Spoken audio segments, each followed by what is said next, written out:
welcome to the Heart-Centered Entrepreneur Podcast. I want you to be rich. Yes, I want abundant financial success for your business. But I don't just care about your business making money. I care about you too. I want you to be rich in happiness, in the impact you make, in your relationships, and in how you give back. I'm Anna. I built my six-figure business as a side hustle while I was pregnant with my daughter in 2016. Now I've helped dozens of women do the same. I'm here to help you build a profitable, heart-centered, fully booked business with the latest tips on sales and visibility, with proven mindset hacks, and sneak peeks behind the scenes with what's working right now in the online space and in my business. Ready to make more money with heart? Let's go.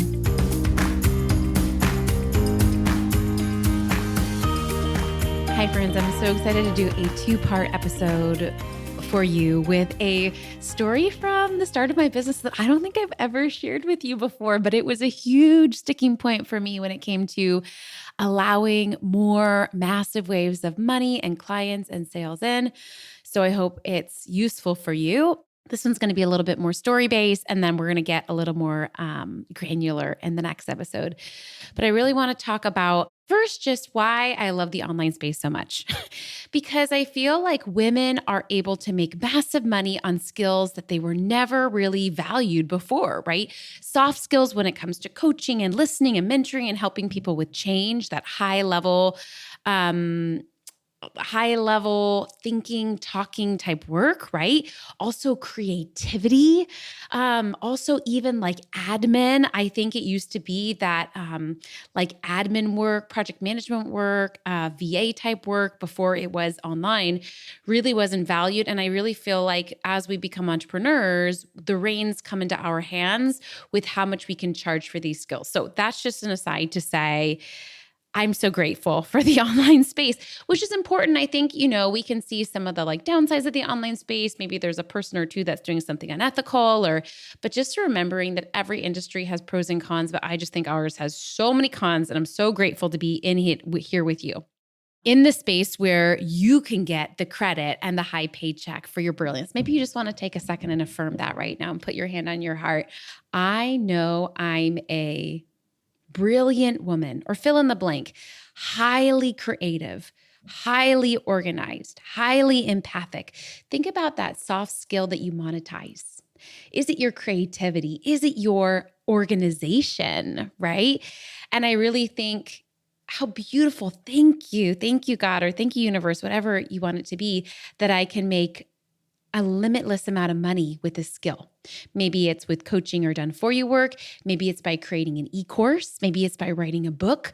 But I, as an entrepreneur, get to monetize off of this gift, and I am grateful for it.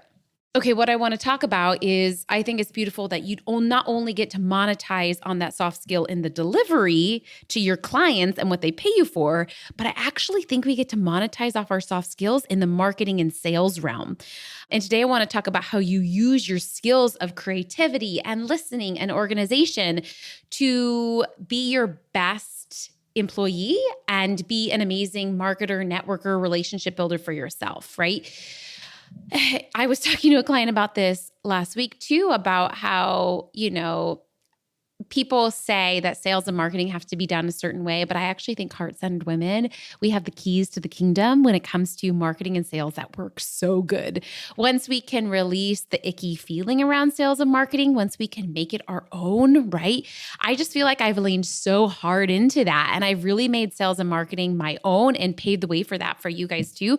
Just like with that I shared with you guys last week, I made a 20-minute webinar workshop, right? A sales workshop. And it's an evergreen workshop. Most times people make theirs 90 minutes, which is fine, right? But I made mine 20 minutes. I made it super value packed. And I just been getting a lot of good feedback because it's really an innovative way to sell an evergreen program. And I just feel like I've been doing this since day one. And just this reminder that like it's safe for you to market and sell in a way that feels authentic to you, because that's what always converts, right? I also want to talk about like how to make this feel more safe, because I think a lot of times where so here I'm telling you like your soft skills and your empathy and your creativity and your organization, that actually makes you a great saleswoman and a great marketer. But you're like, well, why do I still feel icky selling then? Or why am I consistent with my marketing, right? Because we often have a block. we have a block that comes between our ability to be a good marketer and saleswoman for ourselves. And it's usually some sort of mindset block, right? Feeling like you're afraid to take up space. It feels scary to self-promote. It feels hard to expose yourself to new humans, right? And so that's what I want today's episode to be about, really breaking down the walls that will keep you from naturally being a great connector, converter, marketer, saleswoman. Because yes, I can teach you good sales and good marketing, blah, blah, blah. But I find for most of my clients in the Sell with Heart Mastermind, it's less about me teaching them the perfect tools and tricks. Yes, I can give you a buffet and say, this has worked great for me. Here's some email swipes here. But at the end of the day, right, you already are good at what you do. And so I find that removing the blocks that stand in the way of you talking about yourself and your work and selling it and marketing it completely unleashes this domino effect of you being able to manifest more money, right? So today is going to be a little less strategic. We're not going to talk as much about sales and marketing tactics. We're going to talk about the blocks that are going to keep you from naturally selling and marketing. Because here's the truth. Selling and marketing is easy in the sense of it just is talking about your work, whether it's on social media, whether it's in person, right? It's just talking to people about what you do. So the biggest thing, and it doesn't matter how you do it, whether you do it on a podcast or do it on Instagram or do it it doesn't matter the platform. It just matters that you're doing it. So we're going to talk today about the things that are stopping you from doing that. And maybe you even want to pause this podcast episode and ask yourself, what are my biggest blocks right now when it comes to selling and marketing and getting more visible in my business? And I find that my clients hit this at every point in their business. And not making it wrong. What is feeling off or sticky or frustrating or challenging about promoting your offer more, talking about it more, sharing about your offer more? It might be something like, I'm a little bit nervous because what if I make the sales and then I can't deliver to them, right? Or what if I put it out there and no one signs up, right? Or whatever it is. I'm going to tell you a story. But first, one more aside. The reason I kind of came to this conclusion that heart-centered women, when we remove all of our blocks and mindset stuff behind sales and money, that we're naturally good at this, because at the start of my business, I started reading sales and marketing books. And I was like, they're telling me to do things that are duh. After someone asks you about your work and you have a sales call, check in with them the next week. And I'm like, well, I'm a heart-centered person. Of course I'm going to want to check in, right? Basically, a lot of the book was pretend to care, pretend to be interested, pretend to listen. I'm like, well, duh, I care and I want to listen because I really only want to sign this person as a client if they actually have the problem that I solve and I need to listen for that. And I'm like, this is just BS. We just need to show up and be ourselves and we're going to be the best marketers and saleswomen on the planet. And I found for me, that was true. And I actually think that it's true for you too. And that's why so much of the marketing and sales tactics that I teach in Sell with Heart, because I do teach some really practical tactics. But I find at the end of the day, after women do them and try them, they're like, oh, actually, this felt really good. This felt like something that I would normally or naturally do. Or, oh my gosh, I can't believe I didn't think about that. Because of course I would love, I just told someone the other day, send a voice memo back to that person for this thing. And they were like, oh my gosh, that's right. In my former career, I had a more private life, but it makes sense. Of course I'd want to send a voice memo and connect, right?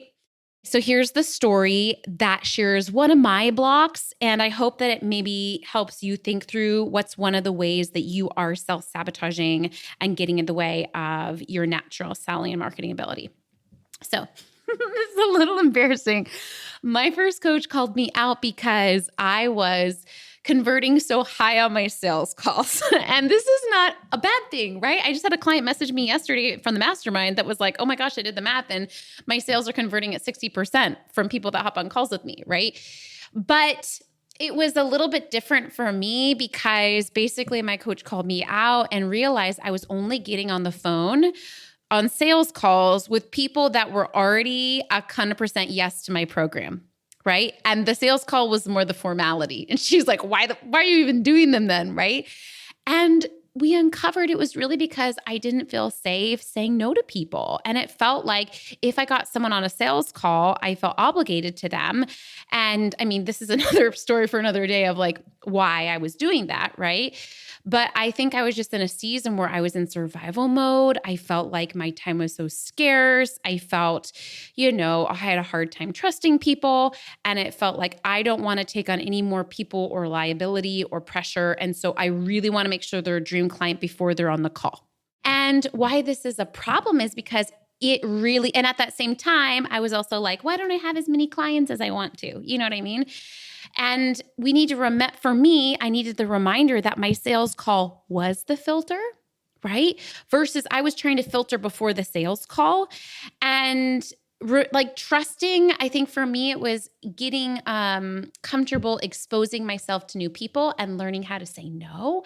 And I think when we improve and perfect our ability to say no, we're able to increase the volume and we're able to do more magnetic marketing instead of like chasing marketing, right?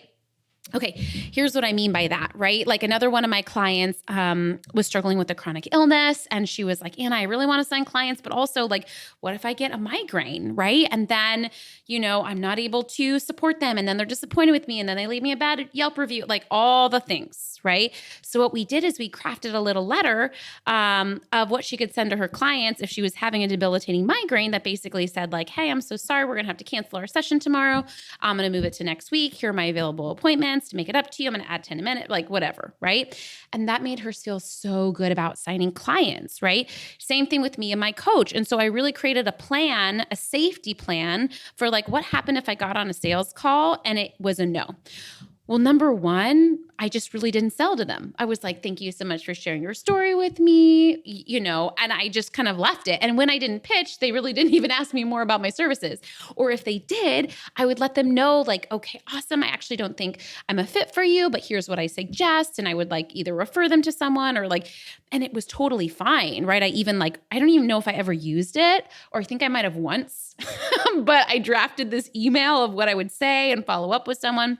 So I think it's like when we feel safe saying no to people or no to things or having the boundaries, just talking with another client about this week about like so much of growing and scaling your business is boundaries, right? Whether it's raising your prices or changing your containers. And I just think like being comfortable saying no, being comfortable really allows you to open the floodgates on the audience that's attracted to you, right? If you're worried about, oh my gosh, like I don't want to, what if one of my Instagram reels goes viral and then I have 20,000 followers and then people are blowing up my inbox and then I'm having to respond to people? It's like, why are you feeling obligated to respond to people that aren't your paying clients? Whoever said that you owed people in your DMs a response, right? Do you see how our lack of boundaries, our lack of ability to say no actually holds us back from being willing to open the floodgates, right? What we need to do is be so locked in on our boundaries that we're okay with the floodwaters coming in, whether that's sales calls, right? Whether that's followers online, and really setting those boundaries in place, I feel like is everything, right? We want to trust ourselves so that we can really expose ourselves and really trust our filters. Otherwise, we will never expand and grow, right? The next podcast episode is going to be related to this, which is a client told me recently that she was nervous to get on networking calls with people because of the same thing. What if I'm networking with someone and then they end up not being a good future referral partner? Like, I don't want them sending their people to me, right? Like, how do I diplomatically say no? And because she didn't have this figured out, she was having a really hard time figuring out who to network with in the first place, right? So I know this is like a more vague concept, but it is so important, right? Which is, I want you to ask yourself this question, maybe even write this down in your journal, right? If I had 10 sales calls, 10 people sign up for sales calls tomorrow. Obviously, you wouldn't have to have them all tomorrow. We know your calendar is set up. So, or maybe you need to, right? So that you'd only have a few sales calls a week. But like if you had like 10 sales calls in the next month, or you had 10,000 new followers on your email list or Instagram or Facebook group, right? What would you be nervous about? that exposes your boundaries right there that you need to put in, right? If you would be nervous about, hey, all my client spaces are full, the boundary you might need to put in place is a system for people to deposit and pay in advance. The system you might need to put in place is a way for people to work with you in a more leveraged way that doesn't require your time, like launching a mastermind or a course, right? If you're like I said with the thing, what if they all email me back or message me and whatever, right? Or what if they, leave mean comments on my content? How can you really create a policy where either you're not even looking at the comments because your VA filters it, right? Or just energetically create that better. Some of this is just energetic. So I know this is a more open-ended question, but I want you to journal on this and I want you to email it to me because I really want you to think through, where am I holding myself back from being a magnet, right? From really standing out, from getting more visible, from selling and marketing. And again, I'm a big fan of not just marketing your paid stuff, but marketing your free stuff, right? We need to be the biggest advocate for, oh my gosh, you've got to join my Facebook group. It is the best group of heart-centered women online. That is truly what I believe about my program, but I'm talking about yours too, right? We want you to be the best advocate for oh my gosh, you've got to grab this freebie. It is so valuable. You've got to follow me on Instagram. I am so funny on Instagram stories, right? Whatever you want to say, us advocating our work happens more freely when we have those boundaries in place that know if someone that comes across our work is not aligned, that's okay. And we can handle it. And we have a system for it, right? And it's safe for us to step out and to be magnetic versus what I was doing before, which was being really controlled and hand-picking people or turning people away. And it just felt a lot slower because it was really limited to my time and energy versus using more attraction-based marketing and letting the floodgates come in. Okay, tune into the next episode where I break down this just a little bit more, especially the networking part and exposing ourselves to in that way. And I cannot wait to hear what comes up for you. If you want my support around growing your business to 6 figures and beyond, I would love to support you. My mastermind Sell with Heart is for women that are already making $2,000 a month in their business. And they want to grow to 6 figures and beyond with heart and integrity and in a way that lasts and in a way where they're making quantum leaps on their marketing and sales. I do have lots of money mindset audios. I have specific trainings and worksheets, and I teach sales strategy. I look at your offers, all of that. But beyond that, we're making a lot of shifts so that a lot of this happens more naturally and faster. And really, I've seen no program online that really marries private coaching with me. You have small group calls, so I know you personally. I know you in Slack and the support there. So we have our group calls, but we also have our monthly workshops where we do CEO planning and visioning. We do our dream day, which is a little bit more like a cozy retreat. You get to tap into your dreams and desires, but it really is the incubator to take you to 6 figures and beyond. And if you're interested, let me know. I'd be happy to hop on a call with you, or you can complete the application. That's the best way for me to get a good picture of where your business is at, if I think it's a fit. And if it's not, I will absolutely tell you that too. Okay, loves, hope you have a beautiful rest of your day.